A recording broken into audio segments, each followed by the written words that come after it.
Hello दोस्तों, मैं राजा स्वागत करता हूं आपका आरसी क्लासेस में। और आज मैं आपको पढ़ाने जा रहा हूं पर्यावरण। इसमें आपको मैं सबसे पहले क्या बताऊंगा, पर्यावरण की डेफिनेशन, और मैं उसके बाद आपको पर्यावरण से संबंधित कुछ मोस्ट इम्पोर्टेंट पॉइंट बताऊंगा जो एग्जाम के पर्पज के लिए बहुत ज़्यादा इम्पोर्टेंट है। ये छोटी सी क्लास होगी तो आपने क्या करना है, वीडियो के अंत तक बने रहना है। तो दोस्तों आइए आज की क्लास हम शुरू करते हैं। आज हम पढ़ रहे हैं पर्यावरण। सबसे पहले एग्जाम में एक क्वेश्चन पूछ लिया जाता है कि पर्यावरण दिवस कब मनाते हैं, तो आप क्या बोलोगे 5 जून। कब? 5 जून। बहुत सारे एग्जाम में पूछा गया है तो आपने ये याद कर लेना है। इसके बाद है पर्यावरण। पर्यावरण की एक नॉर्मल डेफिनेशन होती है, किसी भी जीवधारी या वनस्पति के चारों तरफ का आवरण पर्यावरण कहलाता है। लेकिन 1986 में पर्यावरण संरक्षण अधिनियम 1986 बहुत इंपॉर्टेंट है। आपसे पूछा जाएगा कि पर्यावरण संरक्षण अधिनियम कब पारित हुआ, आप बोलोगे 1986। इन्होंने पर्यावरण की एक डेफिनेशन दी, उसमें इन्होंने कहा कि पर्यावरण किसी जीव के चारों तरफ घिरे भौतिक एवं जैविक दशाएं एवं उनके साथ अंतःक्रिया को सम्मिलित करता है। ये उन्होंने एक डेफिनेशन दी।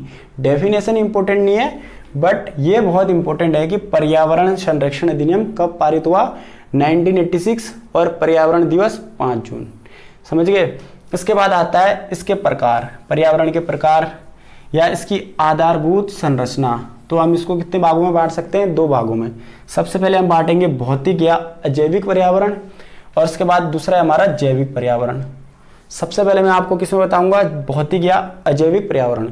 इसमें सबसे पहले हमारा स्थल मंडलीय पर्यावरण, इसके बाद है आपका वायुमंडलीय पर्यावरण जिसको हम क्या कहते हैं एटमॉस्फेरिक, इसके बाद है आपका जलमंडलीय पर्यावरण जिसको हम क्या कहते हैं हाइड्रोस्फेरिक। इसके बाद मैं आपको बताता हूँ जैविक पर्यावरण। इसमें हम क्या पढ़ेंगे, थोड़ा इसके बारे में डेफिनेशन। इसमें हम क्या करते हैं, पौधों और मानव सहित जंतुओं द्वारा ये बना होता है। किसके द्वारा, प्लांट और एनिमल। ठीक है, प्लांट, मानव और एनिमल। ठीक है। इसके बाद इसमें मनुष्य महत्वपूर्ण एक कारक है। किसमें, जैविक पर्यावरण में मनुष्य एक महत्वपूर्ण कारक है। अब इसमें हम क्या क्या आता है या क्या क्या पढ़ते हैं, वानस्पतिक पर्यावरण और जंतु पर्यावरण हम जैविक पर्यावरण के तहत पढ़ते हैं। एक पॉइंट और है जो एग्जाम में पूछ लिया जाता है कि पर्यावरण के संगठक कितने हैं, कंपोनेंट ऑफ किसके, इन्वायरमेंट के। तो कितने हैं, 3। अब ये 3 कौन कौन से हैं, पहला है आपका भौतिक या अजैविक संगठक। कौन सा, भौतिक या अजैविक संगठक। इसमें हम क्या क्या पढ़ते हैं या इसके अंदर क्या क्या आता है, स्थल, वायु, जल एवं इसके उपघटकों को शामिल किया गया है किसमें, भौतिक या अजैविक संगठक में। इसके बाद आता है आपका जैविक संगठक। इसमें आता है हमारा पादप, जंतु और मनुष्य। इसके बाद है थर्ड में ऊर्जा संगठक। तो ऊर्जा संगठक में क्या आता है, सौरिक ऊर्जा और भूतापीय ऊर्जा। ये किसमें आता है, ऊर्जा संगठक। पर्यावरण के संगठक पूछा जाएगा तो 3 कौन कौन से हैं, भौतिक या अजैविक, दूसरा जैविक संगठक, तीसरा है ऊर्जा संगठक। अब आपको मैं पर्यावरण से संबंधित कुछ इंपॉर्टेंट पॉइंट बताऊंगा जो बहुत टाइम एग्जाम में पूछे गए हैं पूरे ऑल इंडिया में। सबसे पहले है आपका धारणीय विकास या सतत विकास, जिसको हम क्या कहते हैं, सस्टेन्ड डेवलपमेंट। बहुत इंपॉर्टेंट है, बहुत ज़्यादा इंपॉर्टेंट। सबसे पहले है ये जो धारणीय विकास या सतत विकास या सस्टेन्ड डेवलपमेंट, इस शब्द का प्रयोग पहली बार IUCN ने किया था। किसने, IUCN। इसका फुल फॉर्म भी पूछा जाता है तो क्या हो गया, international union for conservation of nature and natural resource. IUCN का फुल फॉर्म बहुत टाइम एग्जाम में पूछा गया है, ने अपनी रिपोर्ट विश्व संरक्षण नीति में किया था। बहुत इंपॉर्टेंट है, आपने ये लाइन याद कर लेनी है। इसके बाद क्या हुआ, 1987 में WECD ने कॉमन फ्यूचर नामक रिपोर्ट में इस शब्द की डेफिनेशन दी और कार्य पद्धति की व्याख्या करी, और जिसे क्या करा, UNO यानी यूनाइटेड नेशन ने स्वीकार या एक्सेप्ट कर लिया। अब उस रिपोर्ट के अनुसार सतत या धारणीय विकास या सस्टेन डेवलपमेंट की एक डेफिनेशन दी गई। तो डेफिनेशन है आपको मैं बताता हूँ। सतत या धारणीय विकास वह विकास है जिसके अंतर्गत भावी पीढ़ियों के लिए आवश्यकताओं की पूर्ति करने की क्षमताओं से समझौते किए बिना वर्तमान पीढ़ी की आवश्यकताओं को पूरा किया जाता है। इस डेफिनेशन में कहा गया है कि हम जो फ्यूचर में आने वाली हमारी जो जनरेशन है उनकी क्षमताओं के साथ समझौता नहीं किया जाएगा, लेकिन जो वर्तमान पीढ़ी है उनकी आवश्यकताओं को भी साथ में पूरा किया जाएगा। तो हमारा जो सतत या धारणीय विकास, इसके कुछ उद्देश्य थे। सबसे पहले क्या था, जैविक विविधता का संरक्षण इसका प्रमुख उद्देश्य था। दूसरा था प्रदूषण का निरोध या उसमें कंट्रोल करना, पोल्यूशन को कंट्रोल करना। दूसरा था निर्धनता को घटाना या निर्धनता को कम करना भी इसका उद्देश्य था। अब पर्यावरण से संबंधित कुछ इंपॉर्टेंट पॉइंट है जो मैं आपको बता रहा हूँ। वर्ष 1992 में आयोजित पृथ्वी सम्मेलन, पहला पॉइंट है पृथ्वी सम्मेलन कब हुआ, 1992। अब देखिए वर्ष 1992 में आयोजित पृथ्वी सम्मेलन में घोषित एजेंडा 21 या जिसको हम क्या कहते हैं रियो घोषणा में इसके प्रति पूर्ण समर्थन व्यक्त किया गया। किसके प्रति, सतत या धारणीय विकास के प्रति। और घोषणा एजेंडा 21 का संबंध किससे है, पृथ्वी सम्मेलन से है। ठीक है, या सतत या धारणीय विकास भी ऑप्शन में दिया जा सकता है। इसके बाद नेक्स्ट है वर्ष 2002 में जोहानिसबर्ग में आयोजित सम्मेलन का मुख्य उद्देश्य क्या था, सतत विकास था। एग्जाम में पूछा गया क्वेश्चन है दोस्तों, तो आपसे सीधा पूछा जा सकता है कि जोहानिसबर्ग में सम्मेलन कब हुआ पृथ्वी का, तो कब बोलोगे 2002। इसका प्रमुख उद्देश्य क्या था, तो सस्टेन डेवलपमेंट था। बहुत सारे एग्जाम में पूछा गया है। इसमें हमारा नेक्स्ट इंपॉर्टेंट पॉइंट है मॉन्ट्रियल प्रोटोकॉल। आपसे एग्जाम में पूछा जाएगा कि मॉन्ट्रियल प्रोटोकॉल का संबंध किससे है, तो आप क्या बोलोगे ओजोन परत से। बहुत सारे एग्जाम में पूछा भी गया है कि मॉन्ट्रियल प्रोटोकॉल का संबंध किससे है, मॉन्ट्रियल तो ओजोन परत। अब ओजोन परत कौन से मंडल में पाई जाती है, तो समताप मंडल। किसमें, समताप मंडल। और ये क्या करता है, हमारी ओजोन परत क्या करती है, यूवी रेस को, अल्ट्रा वायलेट किरणों को अर्थ में आने से क्या करती है, रोकती है। ये अर्थ में आने से रोकती है। अगर ये रेज हमारे अर्थ में आएगी तो हमें क्या हो जाएगा, स्किन कैंसर हो सकता है।